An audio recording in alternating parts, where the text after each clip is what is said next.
we're going to talk about the hidden side of our psychology. This is an interesting quote to start off today's class.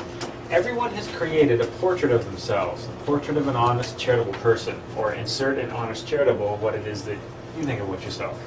We have adapted our existence according to that portrait, and from that portrait we act and react accordingly. We've talked about this a few times, but if we're guilty of worshiping any golden idols, it's the golden idol of the self. We tend to place ourselves up on a pedestal and really create this non-realistic image of who we are and how we react to others and our position in life and that kind of stuff. The problem with that, though, is once we have this false image of who we are, everything we do is based on that image. Our whole life is spent acting and reacting according to who we think we are. And what we'll talk about when we look at the course of this lecture today is just some of the problems that leads to. We spend so much time judging, criticizing, condemning other people, and really not much time doing that to ourselves. So we consequently, look around and judge other people, what other people are doing, while we walk around with this, idealized self-image, this overinflated sense of self, which we carry within. And that's a problem. It creates all kinds of tensions and frustrations and suffering for humanity as well. And that's what we're looking at today. But it's just an interesting thing to reflect on, that we all do have a portrait of who we think we are. And for many people, that portrait isn't close to the true reality of who we are. And we can see that in our friends and other people and co-workers that think of themselves a certain way. And we know that they're not really accurate. We can see the problems they cause themselves in the situations that they get in with this unrealistic view of themselves. Just like the moon has a dark side, since the lunar background, it's a theme. Just like the moon has a dark side, a hidden side which is not seen, our psychology has a hidden or unknown side as well. When you just look at the moon, there's only a small portion of the room visible at any given time, depending on the phase of the moon itself.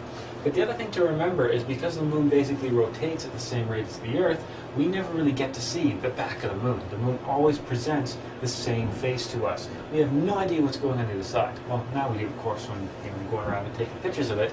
But for the longest time, we had no idea what was on the other side of the moon. The same thing like our psychology. We're only conscious of a very small part of ourselves. Our personality only illuminates a very small aspect of which we are aware of. But that's kind of like the tip of the iceberg. It's a whole hidden side of our psychology that we're not even aware of. I don't mean necessarily dark-sided and nasty or bad or evil or something like that. I mean dark side as in non-illuminated, a side that our consciousness isn't capable of penetrating inside. Therefore, we really don't know a lot about a huge part of our psychology. What that really means is within us, there's basically a hidden part of our psychology. What I mean by hidden part of our psychology, I'm talking about egos that are never visible to us. When you use the term an ego, you talk about people having egos. When you think of your own personality, yes, there's some that you're aware of. You might think, okay, well, yes, sometimes I get angry, or sometimes I'm prone to this, or sometimes I'm prone to that. But we carry dozens of egos that we're not even aware of. And the problem with that, remembering, the egos become the forces which direct the ship of our life. So the egos become the wind and the waves that steer our ship. These are like the puppet masters to which we dance. And that's why a big aspect of these studies is not only to identify and eliminate the egos, but also the egos that we carry in the hidden sense, the ones that we're not really aware of, the ones that we're always excusing, and the ones that we never really pay attention to that are still lurking in the background. So consequently, we live in a very small part of ourselves. Our consciousness, which is basically only 3%, remember we're 3% consciousness, 97% ego, that consciousness extends only to a very reduced part of ourselves. You can think of our psychology like a really big room with no lights. The consciousness is like a small candle that sits in the corner. That consciousness illuminates a very small area that we can see, but leaves a lot of the room dark. Our own psychology is like that. There's a small area around that consciousness that we can kind of perceive, but there's a lot of stuff moving in the darkness, moving in the shadows that we're not really aware of. Part of this journey is, of course, to illuminate that dark area by developing that consciousness, turning that candle into a bigger and bigger flame until eventually it's a giant spotlight which illuminates the entire room, which illuminates our entire psychology, leaving no place for the ego to hide. We are only aware of a few of our most conspicuous egos. We have to discover the hidden ones. And that's, remember, the sneaky thing about the ego. It's like that famous quote, the biggest trick the devil played on humanity was convincing us that he never existed in the first place. We could really substitute the biggest trick the ego plays on us as really convincing us that it's not really there. And part of our goal in the awakening of consciousness is to discover really the full aspects of our psychology, discover all the different egos, because it's the egos that are responsible behind most of the motives and impulses and wants and desires and basically things that we do in our life. We have a hidden side. Why does this even happen? Well, if you look at it from just a modern psychology point, the egos basically dwell in the subconscious. They dwell in that lower aspect of our psychology to which we have no conscious access. They basically live in that darkness. You've got the conscious aspect of yourself, which is the candle illuminating a small area. You've got the subconscious, which is the rest of the dark side of the room. The mind, the intellect, and reason cannot reach the profound depths of the subconscious. That's one of the problems that we're facing. When we look at intellect and reason, you remember basically those things are manifestations of the ego in the intellectual center. They serve a purpose and they allow us to do all kinds of really interesting things with our life, but they don't allow us to probe into that subconscious. That's why when we have sometimes challenges in life, we go to a psychologist or a psychiatrist, and they help us go in there by doing things like looking at ink blocks, the Rorschach tests, by going in and talking about our dreams, childhood experiences. They help us unravel that aspect of our subconscious because we can't simply reason ourselves out of it. Think of somebody that's suffering a psychological problem like perhaps depression. You can't reason yourself out of depression. You can't just think yourself better. You have to get to the underlying reason that that is actually happening. So the mind and intellect and reason, they're powerful tools, but they don't help us get to the depths of the subconscious. We're going to need something more than that. When we look, I'll just briefly get into something else that we'll look at in detail later on. The mind has 49 levels. The mind that we have is actually very complicated. We have 49 levels, and don't forget that we occupy multiple bodies. We have a physical body, a vital body, an astral body, a mental body. So what we see is basically 7 different levels times 7, giving us 49 stages or steps of our own psychology. What that means is, if we look at that analogy of, okay, the illuminated candle in the dark room, the illuminated candle is like one level, the dark room would have 49 steps outside of that. Okay, so the mind, when we look at it, you can see it as a house with 49 levels or a house with 49 rooms. When we look at us as a whole, we have to remember we're a lot more than this physical brain of flesh and blood in this physical body. We extend through multiple bodies. We've talked about the astral body and the mental body before. And when you kind of add up all the different bodies that we have and the different levels of consciousness, you end up arriving at 49 levels. And we'll be talking more about that in some classes coming up. So when we talk about the mind, that's one of the reasons why the ego is so complicated. That's why we have such a big subconscious aspect, is because the mind is not really simple. There's a lot of different levels to it. There's a lot of different rooms. Think of it as walking into a hotel. There's the main lobby, which we can see, but then there's all these other rooms which you have no idea what's going on in. The mind is like that as well. The main lobby that you walk into, that's the conscious part of our mind. All the different rooms that are behind the scenes that you can't see, they're what makes up the subconscious. And just like walking into a hotel, you might see a few people standing around the lobby. There might be a concierge and someone behind the front desk. They would represent the egos that are visible to us. But inside that hotel, you have no idea who's in the rooms and what they're doing and what they're getting up to. You have no idea. You just know that there's a bunch of people in the hotel. You can't see them though. Okay? What we want to do with the consciousness is go from room to room, basically clearing it out until we can get rid of everybody in the hotel, leaving just us inside of it. Okay? So you can think of the mind as a house with many rooms inside. We're only ever aware of a few people that are coming in and out of the front lobby. We see them as we come out. We see them as they go in, but we don't know where they're coming from, we don't know where they're going, we don't know what room they're in. They're just visible to us as they pass in and out of that front lobby. Our consciousness is like that. We see egos that are coming and going from time to time, but we really don't know where they came from, what they're trying to do, where they're going, and we don't even know how many there actually are and where they are, which different rooms they're residing in, and all that kind of stuff. The ego is basically the subconscious. When we dissolve the ego, the subconscious aspects of our psychology become conscious. And that's one of the things that we're trying to do. When we talk about the awakening of the consciousness, we're talking about the elimination of the subconscious aspects of ourselves. Okay, basically shining the light of the consciousness and fully illuminating our entire psychology, taking away all these different hiding spots so we can really get to know who we actually are, what makes us tick. This all goes back to that statement that just won't go away, nascite ipsum, right? Know thyself. And this is part of the process of completely knowing ourselves. Not just knowing what's going on in that lobby, but knowing what's going on in all those different hotel rooms. Going right in there and probing deeply inside our consciousness. That would represent a state of continuous consciousness. And that really is the state of adepthood, the state of being a master. Okay, the state of mastery. This is like a Jesus, a Buddha, something like that. Somebody who reaches the state of a master is basically living a state of continuous consciousness. Okay, they've got that spotlight shining, illuminating that entire room. They're fully aware of every thought, every action, every motive, and everything, all the motives, the impulses, the wants, the desires, all of it stems directly from the higher self, not from the ego. So someone with a state of continuous consciousness is in direct communication with their higher self. Everything they do, every thought, every emotion, every action is a direct manifestation of the will of the higher self, as opposed to one of the various egos. We have many things inside us that we neither know or accept. And that's two different aspects of the same thing. There's many egos that we just are plain not aware of. They manifest in our behavior. Perhaps our loved ones or people close to us can see them and manifest them, but we don't. The other aspect of this is sometimes we have egos that manifest and we know they're aware, we just don't accept them. We tend to rationalize their existence. We tend to say, well, I did this because of that, or it was because of this person, or because of the circumstances, or because. That's what we do.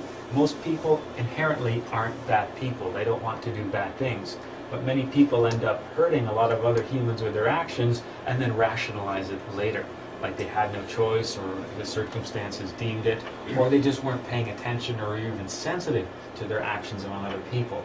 So it's not that we just have egos that we don't know. Many times there are certain egos that we probably have a good suspect or a good reason to suspect they exist, but we choose not to accept them. We choose to deny their existence and rationalize all the various things that happen when they manifest. These hidden aspects of our psychology, they complicate our lives. They provoke all sorts of undesirable situations for ourselves and the people around us, and these are things that could be avoided if we truly know ourselves. We can probably all think of an example for our own lives, be it a significant other, a good friend, a co-worker, where somebody has created a situation or caused problems just because they weren't aware of their actions. We say, like, why would they even do that? What were you thinking in the first place? Like, what did you think was going to happen? We can question their behavior, and that person is usually really shocked, and they really don't know. I don't know why I did that. I'm sorry. I don't know what came over me. I don't really know what I was thinking. I was having a bad day. I was in a bad mood, etc., etc., etc. At the time, they really didn't know what they were doing. Something came forth within them, caused a certain situation. Maybe they acted a certain way or did something or said something that later on they were shocked or embarrassed to actually discover, something that was plainly obvious to everyone around them, but at the time they weren't able to avoid that situation. Okay, that's because of the manifestations of the ego in the subconscious. We can think of our mind like a city. Just think of your mind like a big city. And just like a city has nice, fancy, upscale areas and bad, degenerated areas where crime and poverty exist, so does our mind have good areas and bad areas. Okay? And that's the thing to remember. We all like to think we're perfect. I mean, I don't know you people. I know I'm all right, but you people might have problems, but not me. I'm talking about you here, right? We tend to do that all the time. We don't want to acknowledge our dark side. But remember the expression, the road to hell is paved with good intentions. That's because of this, that expression is true. Okay, and I used the horrible example before of talking about Adolf Hitler. In the end, he was trying to create a utopia for his people. He was trying to do something very good, and in the process of doing that, became one of the most atrocious human beings humanity's ever encountered. We have to all remember that there's egos that we have that you could kind of call good. Egos that, want to help people and do charitable things and that kind of stuff. We also have to remember that everything is in balance, so we also carry within us egos that aren't so good. So just like every city has the good parts and the bad parts, our own psychology has good areas and bad areas. Our actions and things that we'll sometimes do will be for compassion and the benefit of other people, but then again, sometimes they'll be selfish and self-interest and all that kind of stuff. So we have to acknowledge that we're not perfect. All of humanity is not perfect. Okay, every human walking on this planet right now is not perfect. We all have our strengths and weaknesses. The problem is we're usually not fully aware of our strengths and weaknesses. And we're usually under the assumption that everybody else has got something wrong with them, but we're kind of okay. And that's that idealized self-imaging. And this is an expression that goes along with that. There's much virtue in the wicked and much wickedness in the virtuous, which is also expressed in the concept of the yin and yang, right? There's a little bit of good in everything that's dark, and there's a little bit of darkness in everything that's good. That's really what we're talking about here. It's the same kind of concept. There's much virtue in the wicked and much wickedness in the virtuous. It's that same kind of a concept. Just like every city has a nice part and a bad part, our psychology is like that as well. We tend to usually play up the really good parts and want to ignore and forget the bad parts, just like any city does in their politics, right? Same kind of idea. We do it with our own psychology. Now, just like if you were driving through a city, you're kind of aware of where we are at any given time. So usually if you're driving through a city, you know where you live, you know your work, you know you're traveling. We should be aware of what parts of our psychological city we're in at any given time. If we have an action or a thought or an emotion or an impulse, what I mean by this statement is, where did it come from? Did it come from that nice, good, upscale area of the city, aka the consciousness, the will of the higher self? Or did it come from that bad, seedy kind of the city, which would represent hidden egos in our psychological depths? Okay, so that's the question we have to ask ourselves. Just like right now you go, okay, we're in South London, it's a pretty nice neighborhood, it's a fairly safe place to be in London.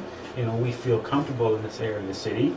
When we have an action or a thought or something like that, we have to be aware of, where is that coming from? At what point of our psychological city did that thought originate? Okay, is it basically coming from our consciousness, or is it coming from the ego? And if it's coming from the ego, which ones? Is it coming from the egos that we're kind of aware of, or is it coming from an even deeper level, a more hidden level of our psychology? The hidden side of ourselves is important because this is where we find the origin of our errors. A lot of the things that we do, a lot of the thoughts, actions, and ways that the various egos manifest, we find the origin of that in the hidden side of ourselves. And that's why it's such a tricky thing to really think about. We have this area of our psychology that we can't see, just like there's an area of the moon that we can't see, but a lot of the things that we do, the impulses for our behavior, come from that hidden aspect. And this is something that psychologists know. That's why if you go to see a psychologist, they will ask you questions about your childhood, questions about dreams and thoughts and that kind of stuff, because they know that if they get to start poking around inside the subconscious mind, they can often find the root of things like depression or insomnia or various anxieties and things like that. The root of a lot of our behavior, which includes our intellectual state, our emotional state, and sometimes physical manifestations, can be found in the subconscious. We know that there are some ailments of the physical body, especially gastrointestinal things, that can be related to various thoughts and that kind of stuff. Okay, people that have sometimes, fears and phobias, that can manifest as various physical ailments as well. If you're in the wrong state of mind emotionally and mentally, you can literally make yourself sick. We've all heard of that before. Just think of, when you're really nervous, that has profound changes in your body. Your heart rate goes up, you start sweating profusely. There's all kinds of chemicals that are dumped in your bloodstream, like adrenaline and that kind of stuff. So Everything from our physical health to our thoughts to our emotions can be affected by what's happening in the hidden side of our psychology. Problem is, we have no idea what's going on in there. We have no idea what's actually happening in those hidden hotel rooms that we can't really see. We have no idea what the motives and the impulses are. Consequently, these become, the hidden side of ourself becomes some of the reasons why we incorrectly relate not only to ourselves, but also with our fellow man. We find a lot of conflict in the various relationships we have from society as a whole or humanity as a whole, but also interpersonal relationships like, significant others, friends and family and co-workers. Some of the reasons why we incorrectly relate to people are found in that hidden aspect of our psychology. We don't even correctly relate to ourselves and fully understand ourselves. How are we then supposed to be able to fully understand other people? If we really have no idea what's going on in our psychology, how are we supposed to understand what's going on in other people's psychology? If we have a totally distorted perspective of who we are, how are we supposed to know who anybody else is? But the problem is we don't do that. We just make all these assumptions and go through life making these assumptions, acting and reacting to the various situations that we find ourselves in. So let's have a look at that concept of the idealized self-image. We have created a portrait of ourselves, a perfect idealized image. We put ourselves on a pedestal and usually don't acknowledge our defects. If we do acknowledge our defects, it's usually to rationalize them. Well, I know I did that, but, I know I got angry, but you did this, or you did that, or this happened, or somebody cut me off in a car, or some circumstance happened that basically means that I have to get angry. Okay, so if we do encounter even people that do things like, drink too much alcohol or smoke. I have a close friend that is trying to kick smoking as a habit, and had quit for a very long time, and I caught them smoking again. I'm like, I thought you quit. Yeah, well, my grandfather passed away. Like, okay, I understand that's a difficult thing to do, but once again, that's something that you've rationalized. A part of you had no choice but to do this action because of X. So your smoking was simply a reaction, and I had no choice. It was totally out of my hands. So, we tend to do that from one side of our lives to the other. We do that all the time, like continually, at many points during the day. We put ourselves on that pedestal. We don't acknowledge our defects. We will easily excuse behavior in ourselves that we wouldn't tolerate for a minute in other people. We easily pass away all kinds of things that we do and rationalize, and it was okay because, but we won't tolerate that for a minute from a friend, family, or co-workers. We are all hypocritical and have a tendency to hide our own defects. That's the other thing that we do. We've created this almost sense of camouflage, and we hide a lot of our defects. So not only are we not even aware of them in the first place, we have a real tendency to not want to be aware of them, to keep them covered up, almost as a weird state of self-preservation or some sort of weird self-defense mechanism. We tend to help cover up our own defects. It's almost like the egos help hide each other, okay, by covering each other up. These are some of the things that really make it hard to get a sense of who we really are, the whole concept of nasa te ipsum. When the light of the consciousness illuminates our hidden side, we reduce the false image of ourselves to dust and discover our true selves, discover who we really are. And that's a big aspect of these studies. Okay, we have to be prepared to take down that false image, because if we're not correctly perceiving ourselves, then we can't correctly perceive the world around us. This is a difficult thing to do, and not a lot of people are prepared to do that. To really walk this path, you have to hold up a mirror and be prepared to really accept the reflection that comes back. A lot of people don't want to do that. A lot of people would prefer to hide all that stuff. It's just easier to think that, everything we do is perfect and continue rationalizing, and we can do that basically indefinitely, lifetime after lifetime after lifetime. But it takes a certain amount of strength, a certain amount of willpower to say, you know what? I'm not perfect. Okay, and that goes back to the biblical concept of, he without sin be the one to cast the first stone, right? That whole concept of Jesus at the stoning.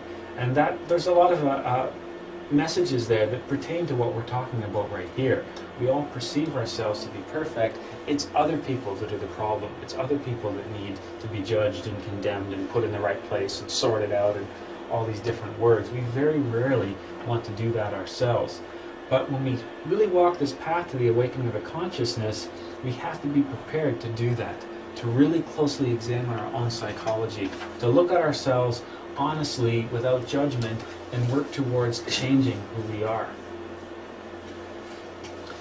Now this is a difficult aspect of the study of our own psychology, and this is something personally that I had a hard time accepting. It took me a little while to really understand this, and I had to do a lot of self-observation and reflection to really understand this concept, because it's something that most people generally kind of react a bit to, because once again, to understand this is to understand that we're not perfect.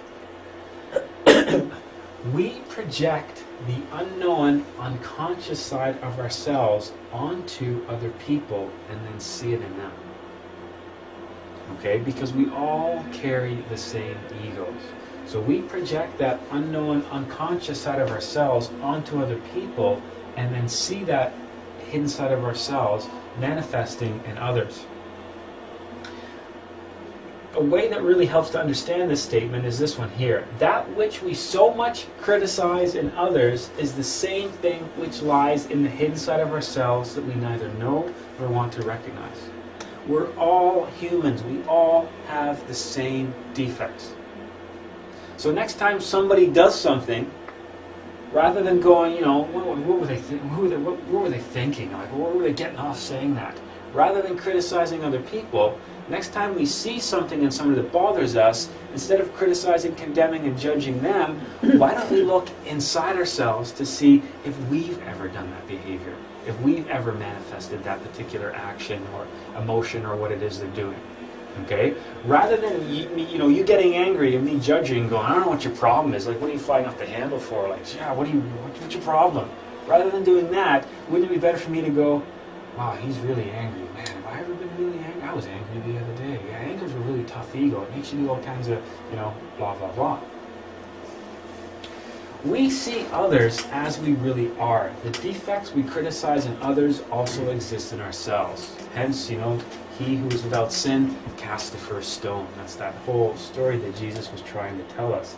They were condemning and criticizing the behavior of somebody else, but everybody there was also an imperfect being. Everybody there was also carrying all kinds of defects and probably guilty of some of the same behavior that they were trying to stone somebody for. Okay, so when we really look at that simple story of he who was without sin cast the first stone, we're really expanding on that, and we're talking about the exact same concept. There's so many things that we see and react to in other people, but we're all humans. We all carry the same egos. They just manifest in different levels, in different ways, to different degrees, but we all carry the same. Next time you see somebody getting carried away and angry, what, you've never got angry before? There's nothing in life that ever makes you angry, that ever makes you manifest anger? You never lost your temper? Would it then be not more of a beneficial thing, instead of judging and condemning that person because you truly don't know what circumstances they're in and what pressures and life challenges they're under? Would it then not make more sense, instead of judging and condemning them, to really analyze ourselves, to really have a look at our own psychology? That's exactly what we're talking about. We think we're perfect and we become offended if anyone suggests otherwise. If I wanted to really get you upset right now, I could simply insult you. But really, what is an insult? An insult is something that does not match your image of yourself. Okay? Because if I said, you got a real temper and you're flying off the handle all the time, if you were really honest, you'd say, yeah, there's times that you're right, there's times that I get angry. Instead of, who the hell do you think you are telling me I get it? What's your problem? But the typical human behavior is when we get any kind of information that doesn't match our idealized self-image, in an attempt to preserve that image, we have this weird self-defense mechanism where we immediately spring forth to defend that image. And that's one of the ways that we find a lot of tension and conflict existing amongst humanity as a whole race, but also ourselves individually. We like to think we're perfect, and we'll defend that idealized self-image in some cases, to the death, becoming offended if anything or anyone suggests something other than what our model of our psychology is. Okay, there's all kinds of different negative ways to react to that. People can react with anger. Sometimes people can react with depression and low self-esteem. There's all kinds of different psychological and social problems that result because of this whole statement. So if we think we're honest, if someone suggests something other than that, something that doesn't match our portrait, that creates a reaction. Okay, rather than saying, oh, they said that I'm not honest. Oh boy, I wonder how I manifested that. I wonder what was the circumstances. I didn't even see that ego. Let me think about what happened again. Rather than internalizing that to discover the source of that, we immediately react. It's not me, it's you. I'm fine. If you're telling me that I'm honest, what's your problem? Who the hell do you think you are? Where do you get off judging me? And that whole train of thought. It doesn't have to be verbally expressed. There's lots of different ways that we can express that situation. We can internalize it, be angry and inside, we don't have to physically, be violent and hit people and that kind of stuff. But nonetheless, somebody says something that we don't agree with, there's going to be a reaction. That reaction is going to then manifest and sustain various egos as we dwell on it, think about it, brood on it, or whatever it is we do, however it is that we handle the manifestation of that particular ego. That which condemns and criticizes others is our own errors. In the end, what is it that's judging and criticizing the fellow man? The egos you carry within. So you're using the non-perfect side of yourself, the non-divine side of yourself, to judge and condemn other people for not being perfect. It doesn't even make any sense, yet we do it all the time. What is it that's judging and condemning and criticizing other people? The errors that we carry within. Because in the end, the consciousness, the divine spark, the soul, that doesn't condemn, that doesn't criticize, that doesn't judge. Okay? Think of all the great masters. Think of someone like Jesus and Buddha. They weren't condemning, they weren't criticizing, they weren't judging, they were accepting. They were trying to help humanity. Okay? That which condemns and criticizes behaviors and emotions and words and actions of others is the errors that we carry within ourselves. Okay, the egos that we carry within our own defects. That's what's judging and criticizing other people. And if you really reflect on that for a while, it seems almost absurd or silly, but that's what we all do. It's, the egos in me that are reacting, judging, and criticizing the egos in you. Yes? I'm not quite sure I understand. If we condemn someone who's a murderer, for example, that doesn't mean that it means we have the potential for murdering. Yeah, as a but it doesn't mean we're murderers. No. Right? No. So condemning something that's immoral or inappropriate behavior is not necessarily a projection of something that you've done or feel. Yeah, not necessarily all the time, no. I mean, if we're talking about things like murder and stuff like that, that's like a far extreme. That's one end of the spectrum. Yeah. But moral issues. See, but moral issues can get dicey because many times what is it defines morality? It's the zeitgeist of the times, right? So it's the culture and the time period and the place that can define something as moral or not. So how would you, I mean, it's got to be a thin line, right? So how do you define when you're projecting and when you're truly saying this is inappropriate behavior on your part? That's where the whole concept of self-observation comes in. That's where we have to separate, if we've got that thought or the impulse, that's where we have to separate what's coming from the ego and what's coming from the consciousness. Because in the end, if you're looking for that moral compass, let's just say, that moral compass isn't going to come from the ego. That true moral compass is the consciousness, is the higher self. And that's why part of the studies is really spending a lot of time with self-observation to learn to separate the difference between those two voices. What is the will of the higher self? When is it the consciousness is speaking, and when is it the ego that's condemning, judging, and that kind of thing? So that's why you're going to be so sick of me talking about self-observation. You're going to get tired of asking me questions and me to go, oh, self-observation. But that's why we spend so much time talking about that. It's because we have questions like that. Well, what is the right course of action? What am I supposed to do here? How are you supposed to judge?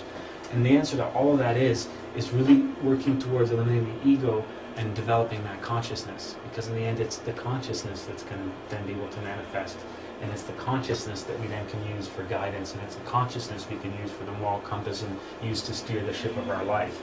It kind of seems like you're saying that before you lash out at somebody else, you may see something that you find unacceptable that they're doing, but instead of opening your mouth, stop for a second and question why you find that objectionable. Yeah. and think it to yourself, is there any time I've manifested this behavior? Obviously, you can take that and go to extremes, like we can start talking about murder and all kinds of stuff like that. No, just because you're reacting to that in somebody doesn't mean that you do that to yourself. But if you look at sometimes, even if you look at something like murder, that can oftentimes stem from something like anger. And I'm not saying, well, that we all have the potential to be murderers, but we all have the potential to lose our temper. Some people take that to a ridiculous extreme of harming other people, but the root of that behavior was the anger. Okay, think of a crime of passion between a husband and wife. The root of that crime could have been something like jealousy.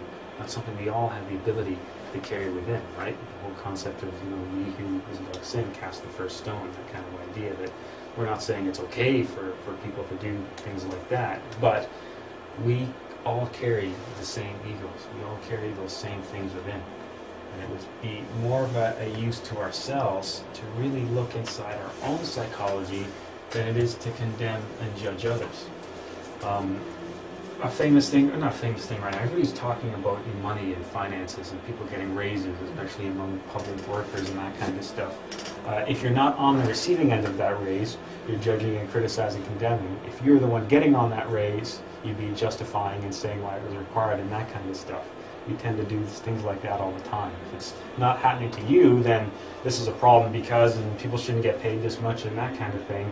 But when it's happening to you, you have a perfectly good reason why you should be. Everybody thinks they should earn more money, but nobody thinks anybody else should be paid any more than what they're getting right now. It's a really interesting concept, and I was reading this a psychological paper on how that behavior manifests even to the point of people that are earning salaries of hundreds of millions of dollars. How they can still look at their own work and say, I am not getting paid enough. Just like everybody here, no matter what you're doing, thinks, I deserve more. I'm a hard worker. I'm honest. I deserve more. That attitude keeps going whether you're earning $25,000 a year, $100,000 a year, or $3 million a year. You keep thinking that you're not paid enough. You keep looking at other people and going, well, if I'm getting X and they're getting Y and I'm doing way more than them and have way more responsibility, therefore I should be paid a lot more than them. And that's why we see everything in society just going out of control, especially when you look at something like having access to government money where there's, seems no real shortage of that lately. But the newspapers are full of that, right? People judging public servants and unions and all that kind of stuff. But, my reaction is the same thing. Like, there's no money, we've got this huge deficit. We can't afford to pay more people, but, geez, I hope I get a really good bonus at Christmas this year, because I've been working real hard and doing all kinds of stuff. Right? That's just kind of as an example of where we see that happening, not only on an individual scale, but also at the level of a whole society or a whole culture as well. When we condemn, this is a couple of examples just to think about, reflect on. When we condemn or criticizing others for losing their temper, so what? We've never been angry before. We've never manifested that anger. When we condemn other people or criticize other people or confront other people for lying, what? We've never altered the truth in any way whatsoever. When we talk about people being full of themselves, oh, that person's got such an ego, they're always talking high about themselves, they're always full of themselves. What, we've never been proud of anything we've done? We've never been excited about an accomplishment and wanted to share it with other people? Remember, this is something else, what was I reading the other day? When you're driving in the 401, anyone that's driving faster than you is a maniac, anyone that's driving slower than you is an idiot, right? That's the way we always look at it. Somebody's driving faster, look at the maniac, is crazy. Somebody drives, what's the problem with this idiot? They won't get out of the road. That's just what we do, right? We look at ourselves as the perfect scale and use that to measure everything else. The problem being is we are not perfect. That is not the scale to hold the rest of humanity towards. And there's another example of that right there. So, when something good happens to us, we want to tell everyone that we know we're really happy about our accomplishments. But when somebody else does that to us, it's like, will you just shut up already? Yeah, we've heard it. Yeah. We all know what you did. Oh, you're so special. Driving erratically. We've never made any driving errors. We talk about people, going through the red light or cutting us off. So what? We've never been distracted for a second and did something silly on the road? Of course not. We may have, but we had a perfectly good reason for doing it at the time. I'm like, those are the crazy people going around everywhere. Drinking in excess. Sometimes we can criticize people for drinking too much and, imbibing in alcohol and libations. We've never been in that scenario. We've never been in this situation. Yeah, some people haven't, but most of humanity at some point at some time has, had one drink too many. You could keep doing this list all day, right? That's the general idea. Instead of, looking at all these things in other people, using other people as a mirror in which to measure ourselves. Okay, not necessarily like we used to state it and talked about the extreme murdering somebody, not saying because we react to a murderer, therefore we're a murderer ourselves, but when we see actions in other people, use that almost like a lens in which to measure ourselves. And say, well, how is it that I've ever done this? Because that person that drives you nuts at work, or that person or that friend or that coworker, that person that just annoys you, perhaps Or the person you live with. or the person you live with, the person that annoys you, the person that drives you crazy the most, don't forget that you are somebody else's. Right? And that's an important thing to remember. We all have somebody in our life that just kind of rubs us the wrong way. It could be a neighbor, it could be a coworker, it could be the friend of a friend, it could be someone married to a family member, it could be somebody in our own family. There's someone that just drives us crazy. We always have to remember that we are that for somebody else. So instead of judging that person all the time or criticizing that person, using them to discover things within ourselves. And that's a story I don't know if I mentioned before, a famous story of Master Samael. In his town, there was this person that everybody disliked. He was kind of a really loudmouth, annoying person. Every day he'd go and have coffee with him. Every morning he'd get up and go see this guy and spend some time talking to him. And people used to say, how can you stand that guy? And he used to say, it's perfect. All this time I spend with him, you wouldn't believe what I've learned about myself. Just using that man's manifestations to find things within himself. As he reacted to all these various behaviors of this other gentleman, he could then use that as a mirror to look inside his own psychology.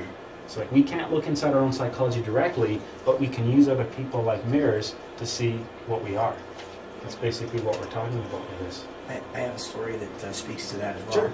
It's the story of, excuse me for my voice, it's a story of a psychologist and a psychiatrist who's working in a psychiatric ward of a hospital, and he had 100 patients, and within 6 months the psychiatric ward had to be closed because the 100 patients he had were all cured.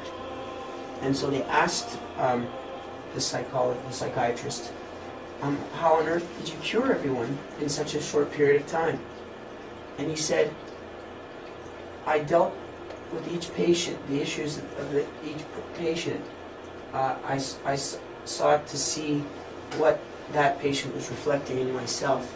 I healed what that patient was reflecting back to me in myself, and immediately healed them. And he did that for each one, and each one was healed and cured. Well, hey, it's like Gandhi, be the change you want to see in the world, right? So that speaks to what you're saying, and very powerfully to the point that N-topan, the alchemical formula, all is one. Mm-hmm. So in fact, as we perceive ourselves to be separate entities, in fact, this is all a grand illusion, for we are all one. We're all the sons and daughters of the Creator, of God. Yeah. Yeah, that's good. I like that. Absolutely. Absolutely. And in the end, yeah, all this behavior that we exhibit is the same that everybody else exhibits. We all carry the same egos. We're all imperfect beings. I like that story. That's good. When we know the hidden side of ourselves, when we know our own errors, we then see our fellow man correctly without projecting our own defects onto them.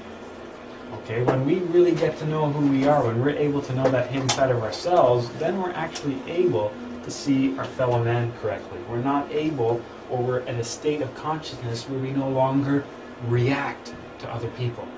Remember, a large portion of our life is spent reacting to other people.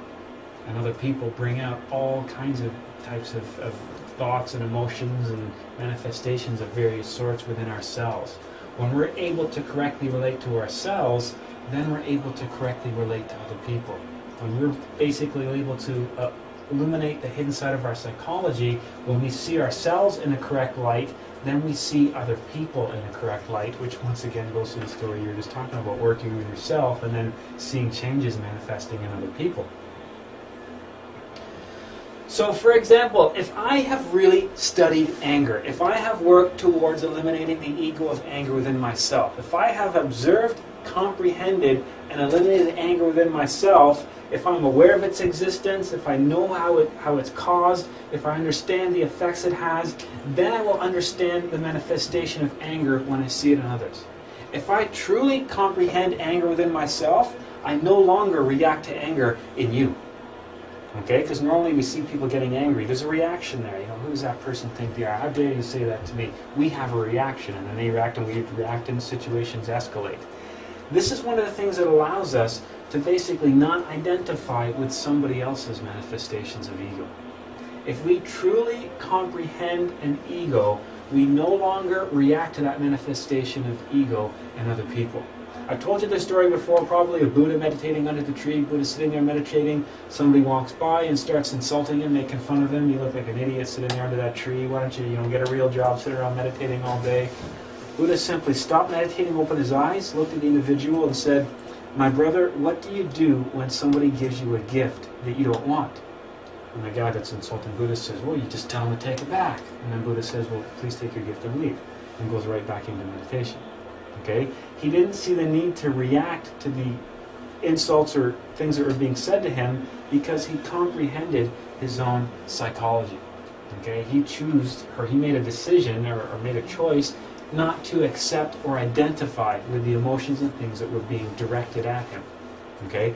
Just like they teach you in martial arts, if you really get in depth to the psychology of martial arts, you never attack anybody.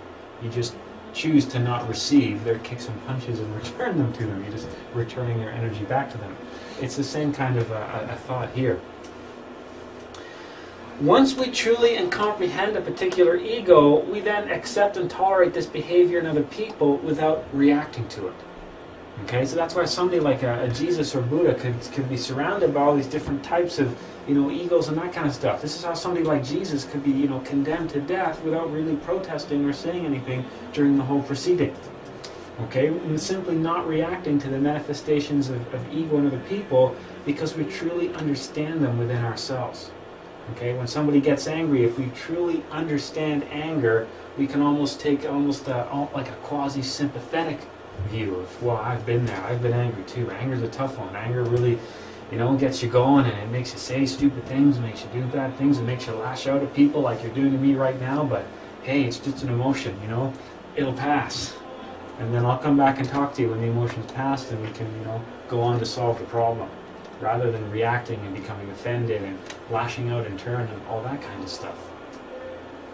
And this is an important concept because here's a quote: "One must receive with gladness the unpleasant manifestations of others." This is a quote from Master Samael, but all the world's religions have various forms of this quote. The famous biblical one is, "Do unto others as you would have them do unto you," or if your neighbor, smites you on one cheek, turn and offer him the other. It's basically the same kind of concept. The idea that how do we, love our fellow man unconditionally when people do all kinds of horrible things? Okay, how is that supposed to turn the other cheek or do unto others? How is it even supposed to do that? Because, if somebody's doing something horrible to me, then I'm going to do something horrible back. That seems to be the general consensus of society. But instead, we have to learn to receive with gladness the unpleasant manifestations of others, which is the same thing as turn the other cheek, which is the same thing as do unto others. We have to learn to be passive, not reactive. Now, I really have to define how I'm using passive here. By passive, I don't mean a doorstop. I don't mean lie down and take it and let people walk all over you. I'm talking about the way we react and using our psychology. I'm talking about a passive psychology as opposed to reactive psychology. Remember that a reactive psychology, a reaction, is a manifestation of an ego.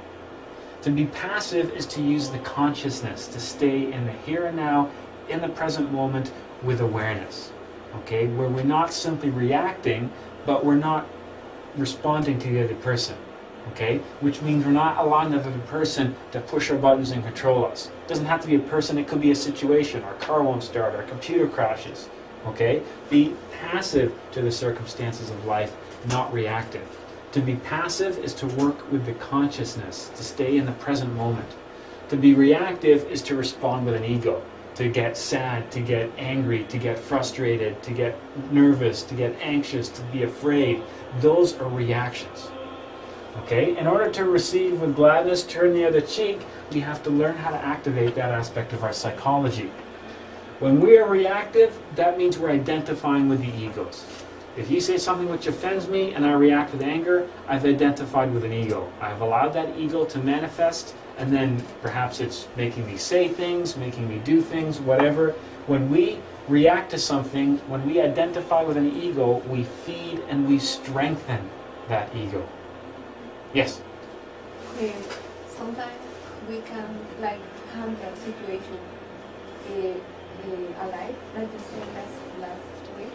And then when you are dreaming, you have all of these just like dancing because it's free to feel whatever that you. Yes. How can like go over this situation? I mean, if I can do it. If I can tolerate something from someone, but I don't want to keep it, because if I'm dreaming about the same thing during the night, or with this ego playing up during the night, that means that something, I mean, how is the way or the step to go over of this? You're not going to like the answer. Self-observation. Yeah, it really is learning to understand the reactions in ourselves. It's not a case of, having a situation where somebody does something to us that bothers us. It's not a case of, well, how do I accept that person or how do I accept that behavior? It's a case of changing yourself. And you can't, change anything in your dreams without changing anything in your waking life. So let's say somebody did something to me, or is doing something to me, and it bothers me, and it's perhaps making me angry, or it's causing me problems, and it's constantly on my mind, and I'm thinking about it at night. It's not how do we accept it or how do we deal with them. It's how do we deal with ourselves. Okay, we look at why am I reacting to that situation. If somebody's being angry or and their anger is making me upset, it's not how do I deal with them or how do I accept them, it's what do I know about anger within myself? How have I ever manifested this? How they're making me feel, at some point I've made somebody else feel. What is it within me that causes me to react to this? Then maybe the question is, how can I comprehend the ego? I know at the beginning you say, you just see what are you feeling, how can I react, and then that is just the identification, yeah? Yes. And then the next step is just to comprehend the ego, and then how is the process to... Well, comprehension, we say, okay, first step is identifying. Yeah. It's saying, okay, anger, I'm feeling angry right now. The comprehension is the questioning process. Why am I feeling angry? Exactly what is it? Let's say you insult me, and I feel like, you say something about my shirt. And I feel that, or maybe that a bit embarrassment of, oh no, they don't like my shirt. And I'm like, who the hell is she to judge what I'm wearing? Where did that come from? Why am I reacting to somebody else? What is it about my shirt that's upsetting me? Well, I like to think that I'm a snappy dresser, I'm, perfect. It goes once again to that concept of a pedestal. I think I'm perfect. You insult my shirt, that's telling me that you think that I did something bad. And that means that I'm not perfect, so now I'm angry because you're trying to tell me I'm not perfect. It's getting to the root of our psychology, and it begins by asking questions. Questioning yourself, why am I feeling? I'm feeling angry, that's the identification, but why? Because that person doesn't like my shirt? Because that other driver cut me off? So what? Maybe they got a call from the hospital. Maybe their wife's giving birth. Maybe I should pull over and let them pass. I don't know. Why is it always we assume the worst of people?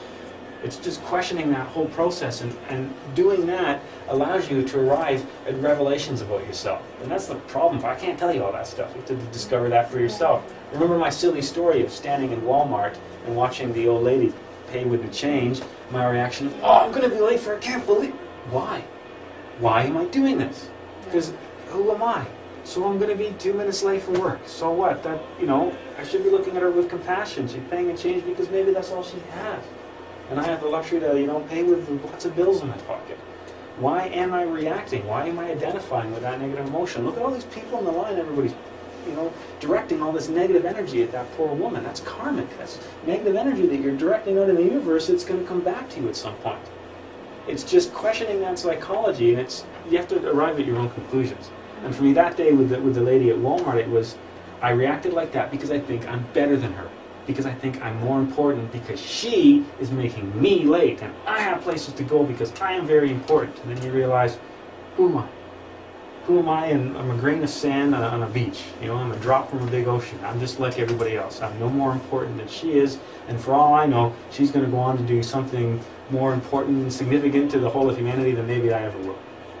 Okay, how do you know that you're not more important than the ant you just stepped on in the greatest scheme of things? We don't. We just all like to think that we do. Okay, and part of the process of comprehension is asking yourself those questions. If it's something that's bothering you, why?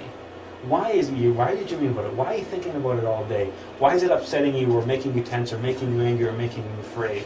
Why? What is at the root of that?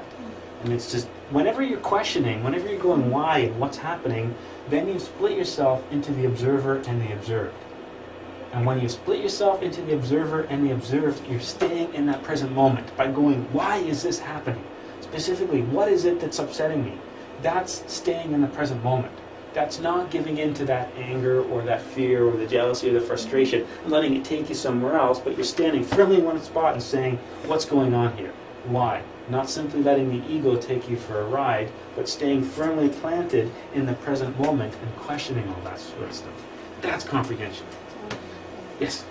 This week I read that the root cause of all of this can be traced back to one thing, and it's the weapon of choice of the ego, and that is guilt. And that all stems from guilt. And by dissolving guilt in oneself and their unworthiness and restoring our divinity, then we destroy the illusion that is the ego. And in Gnosis, we look at fear, guilt, and anger as like the big three that all kind of come down to causing a lot of the problems. Same kind of concept. I think the expression is fear, guilt, anger. Whoever liberates himself from these emotions will dominate the world. Apparently, fear and anger are byproducts of guilt. Interesting. Anger is used as an attack mechanism as a result of feelings of unworth in self. Which would go along with the idea of not the concept of the golden image. If we get something that suggests that we're not in that, we react with that defense mechanism. Yeah, and so we have, and fear stems from, again, guilt. So if there is no guilt, if one feels innocent, pure, holy, and good, then there can be no fear, and there can be no anger, and all power lies with the person who's eliminated the guilt within. Interesting. And that's what I read this week in A Course in Miracles, supposedly dictated by Jesus to somebody in the 70s. It's called The Course in Miracles. Yeah. Interesting. I think we have a class at some point coming up called Difficult Egos, and we look at some of those because when you do, and that's why you've got to do this for yourself, when you do self-observation, when you start getting to the roots, you start discovering you come back to an awful lot of the same roots over and over again. Like that, when I talked about, for me personally, coming back to the idea of, I'm way more important than everyone else, there's a lot of situations I found myself in where I really started peeling back the layers of that onion and going, oh, there it is again. Me thinking that I'm better than everybody else. That was responsible for that anger, or that frustration, or that pride, or whatever. And that's, getting down to the real roots of things. And the further you go in your psychology, the more you get down until you get to a single point, which is the origin of all egos. And that's the one that you really want to get rid of. Reactive is identifying with the egos. And how is it that we can tolerate the unpleasant actions of others if we do not know our own unpleasant manifestations? Okay, how can I turn the other cheek when someone's being angry to me if I don't truly understand the manifestation of anger within myself? When I truly understand the manifestation within myself, then I can not react to that behavior in other people. Doesn't mean I have to, roll over and take it and get stomped on, but it means I don't have to identify with it. I don't have to react to it. And any time that we're not reacting, we always have a fork in the road available to us. The ego wants to take us left, and if we react, we always go left. But if we can remain in the present moment, if we can work with that consciousness, that divine spark, there's a fork in the road. The ego wants to take us left, but now we have another route, the route of the consciousness, which is right, okay, as opposed to the left side. Remember that the egos are dissolved through rigorous comprehension, which is why you're going to get sick of saying it, self-observation, self-observation, self-observation, self-observation. Okay, I'm going to say that dozens of times each class. That's why we spent so much time talking about that technique. That's why it's pretty much cropped up in every class, and why a lot of the questions, the answer is self-observation. Because it goes back to, remember that phrase that hung above all the temples in Greeks, noscite ipsum, know thyself. I can't tell you about yourself, nobody can tell you about yourself. You can't read a book about yourself. You have to write that book yourself by working with self-observation, okay, through rigorous comprehension, through questioning. Remember that we have, because of our whole lives, we've been building patterns of behavior. We're mechanical, we're creatures of habit. We have patterns in the chairs that we like to sit in rooms, but we also have patterns in our emotions and our thoughts and various aspects of our psychology. We have to question those patterns and ask why. Why do I always, somebody insults me, I get angry? Why? Or somebody insults me, you may not get angry, you may become self-conscious. Or somebody insults me, or you may become embarrassed. Like, we all have our own reactions, but why do we have them? Because they've been there for a long time, and it doesn't necessarily mean that because we've always done that, it's right or correct. To comprehend truly, we have to analyze all our subconscious motives, the actions and reaction of the ego, both externally and internally. Find the hidden impulses and causes. This is how we comprehend the ego in all levels of the mind. And I'm using the analogy, the mind's like an onion. Imagine an onion with 49 skins you could peel off. Sometimes you think it's one way, you know, you're in the lineup at Walmart and you react with anger. Okay, why? Peel off a layer of the onion. Well, because I'm being, late for work, because I have places to go, because... And then you just keep peeling back the layers until you get to the root cause of some of your behaviors. Same thing with things like fear or whatever particular challenges that you have in your life. You have to keep peeling everything back until you get to the root. And that's when you're going to start to see changes in your psychology. Remember, it's not good enough to go, yeah, I know I'm angry right now. This person's holding me up in the line. Yeah, I know I'm angry. It probably shouldn't be. No, why? Why are you angry in the first place? What is it that reacted in you? Where does that reaction come from? Why is the anger generated? You've got to ask yourself those questions. Examples of some hidden impulses. Envy. Envy is a strange one.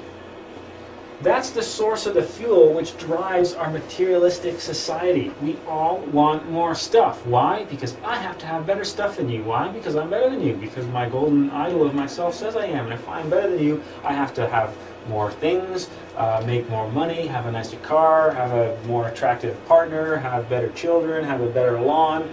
And it goes and goes and goes, right? The whole concept of keeping up with the Joneses.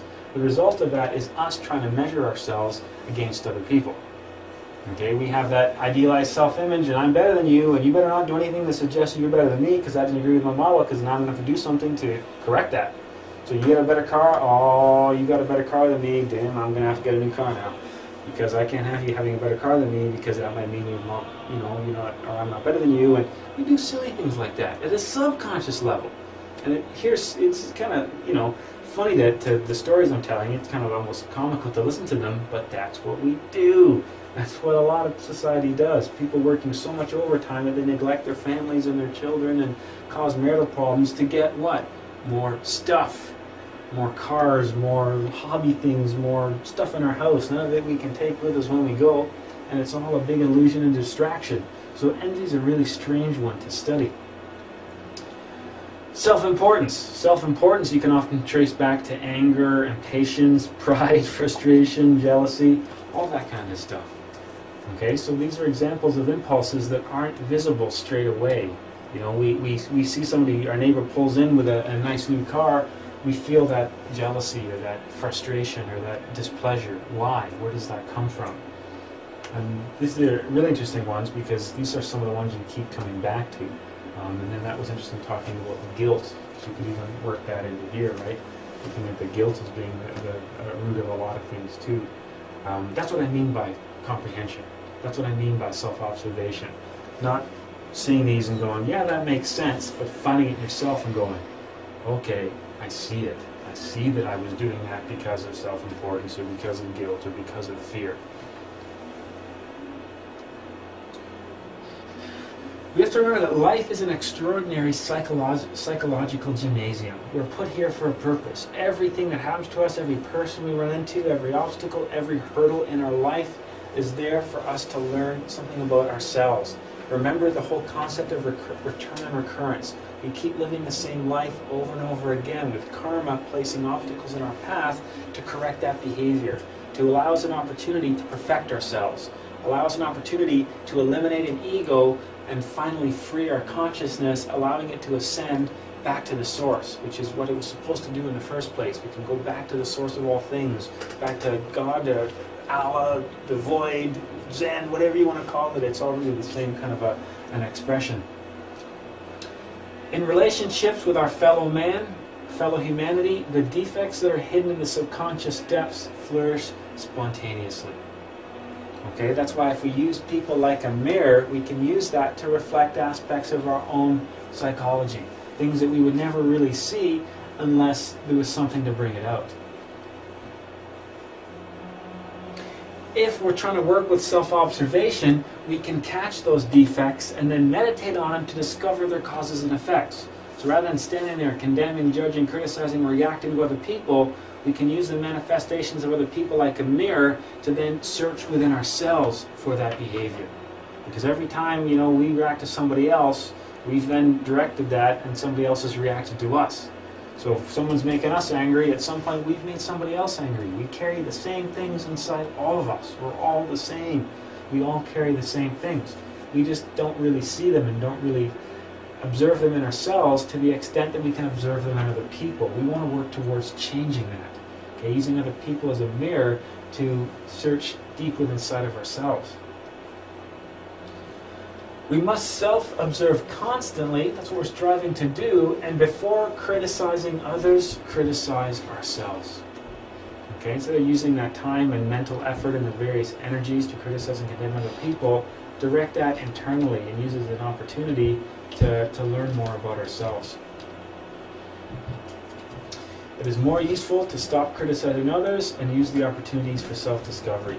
And that's what lends us to the state of mind where we can turn the other cheek and do unto others and receive with gladness the unpleasant manifestations of our fellow man. And that's something that if everyone was able to work just a little bit with this for just a couple weeks, we'd probably make the world a completely different place.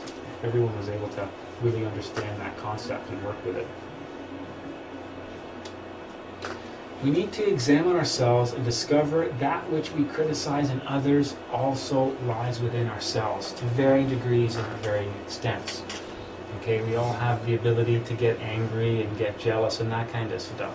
Now, some people will take those emotions to different extremes. Some people will get angry and use that to commit a crime or murder. That doesn't mean that we'll go to that extreme, but it means we carry the same root of that behavior in ourselves. We just will manifest it in a different way. And by working to eliminate that root within ourselves, then we're going to be slowly changing all of humanity a little bit at a time. Just like Gandhi, be the change that you want to see in the world. In order to correctly relate to others, we have to learn to correctly relate to ourselves. In order to turn the other cheek, we really have to take down that golden idol. We have to really see ourselves for who we are, and that is imperfect beings, but working towards perfection. That's the kind of the irony of the whole thing. We have this golden image, this idealized self-image of perfection, but the irony of the whole thing is we could actually achieve real perfection, just like people like Jesus and Buddha taught us. It's possible to do that, but you have to go about it a certain way. Living in a strange state of denial and worshiping the false idol of the self isn't going to allow us to reach that conclusion. But if we're able to actually use that sense of self-observation, use that sense of identifying egos and working towards comprehending them and working toward eliminate them, then little by little we're coming closer and closer to that point of perfection. But while we're still clinging to that false idol, then that golden image of the self, then we're not going to get to that point. As we progress in psychological self-observation, we become more and more conscious of ourselves. Remember, the time we spend questioning and asking and studying ourselves, that's like a workout for the consciousness. That's like the consciousness lifting weights, and it gets bigger and bigger and bigger. The brighter that light shines, it's like a chain reaction. The more aspects we see of our psychology, so the more aspects we study, which in turn makes that light brighter, which shines even more, which allows us to see more, which allows us, it's like a mechanism that sustains itself. But it begins with such a simple thing, self-observation. It's the first step on the path. And once we get that ball rolling, and once we start learning a lot about ourselves, then we start drastically changing how we perceive ourselves and perceive the world around us, which is why the Greeks put so much stress on nasa te ipsum, know thyself, and thou shalt know the universe of the gods.